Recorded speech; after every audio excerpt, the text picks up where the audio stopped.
Terus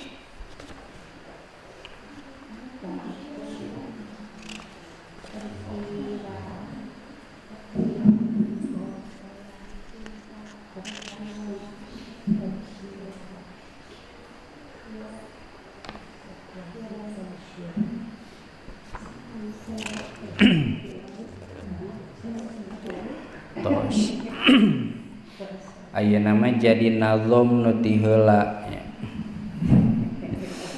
Ieu teh acan sabab masing-masing baladna jual beli ieu rada paranjang ari dina nazom ngan dua jajar keun lah. Bismillahirrahmanirrahim. Salajengna wa arkanul kirodi, sabada kamari jual beli diteraskeun ku ijaroh ari ijaroh teh nyewakeun, ayeuna diteraskeun ku kirod sanes kerod ya. Ari kirod teh maparobati, terang maparo teh naon bagi hasil artinya bagi hasil, hiji nu boga duit, hiji nu ngajalankeun. Duh urang teh aya pibisnisen ieu teh bisnis bala-bala ngan teu boga modal. Yeuh ti urang modalna mah tah sapertoskeun kitu nya. Hiji nu boga duit, nu boga modal lamun modalna duit. Nu hiji nu ngagawean pagaweanana. Wa arkanul kirodi khamsatun.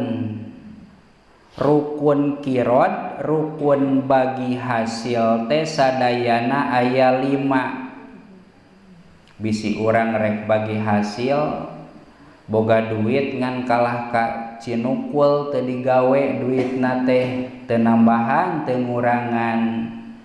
Ari nu hiji deui rajin gawena ngan teu boga duit, tah cocok pan nya jeung bagi hasil.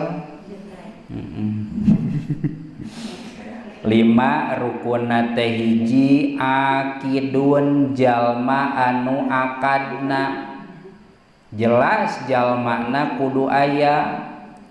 Wasigotun nomor kadua aya bahasa dari teu ngomong-ngomong acan mahararese jeung moal jadinya.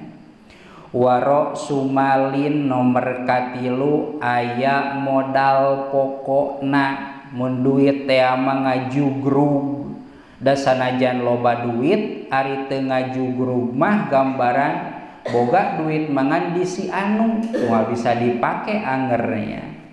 Wa amalun sareng kudu aya nu digawena, moal bisa bagi hasil duanana nu boga duit ari nu gawena eueuh. Waribhun sareng nu terakhir kudu aya batina. Berarti lamun teh mah duh urang rek dagang teu boga modal, yeuh ti urang modalna ari ilmu dagangna teu apal, tungtungna lain kalah batian tapi kalah rugi, tah teu kenging kitu mah nya. Jadi anu rek dimodalan ku urang teh kudu terang heula si ieu bisaeun teu di bidang dagang. Bisi anu 2000 kalah dijual 500, nah, bisi kitu. Jadi kudu ditaliti heula jalma naonana jalma nu nibodalanana pagaweanana kumaha, kira-kira pibatieun moal, tuluy modalna oge jelas kudu aya, bahasana oge kudu aya, jalmana oge kudu aya. Teu cukup ngamodalan mesin di zaman ayeuna nya, asupkeun we duit teh keuneu sing gawe, tah eta teh teu jadi nya. sabab ari mesin bisa untung bisa rugi. Ngaranna teh investasi digital. Eueuh di urang mah nya. Ari digital teh geus lain ku jelema tapi ku mesin, ku robot nya. Tapi robotna henteu berbentuk fisik tapi berbentuk data-data. Hararese ngejelaskeun lagi nya terang digital teh. Pokokna mah anu teu katingali lah ku urang nya. Teu katingali tapi aya tapi teu katingali. Tah etanya jadi syarat naon rukunna teh hiji kudu aya jalmana berarti nu rek ngamodalan jeung anu dimodalan. Wasigotun nu kadua kudu ngobrol aya bahasa nya kumaha we pantes nanya bahasa nu ngamodalan. Meureun ceuk nu dimodalan teh duh urang boga usaha ngan teu boga duit yeuh atuh dimodalan ku urang. Tah kitu minimalna nya. Warok sumalin modalna teh kaciri henteu naon henteu urang boga modal mangan di si anu tagiheun tah teu jadi nya. Wa amalun jeung deui nu dimodalanana kudu gawe waribuhun jeung tina pagawean eta teh kudu boga bati minimal kaprediksi pibatieunana.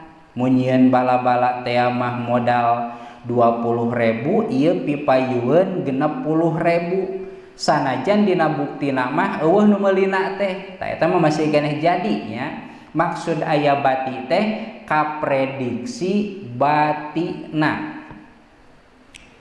Titik. Wasurutuhu syaratna maparobati atawa bagi hasil teh ayakuna bidarohimi wadana niri al kholisoti. Kudu kabuktian kirod alias maparobati teh eta ku pirang-pirang dirham jeung dinar.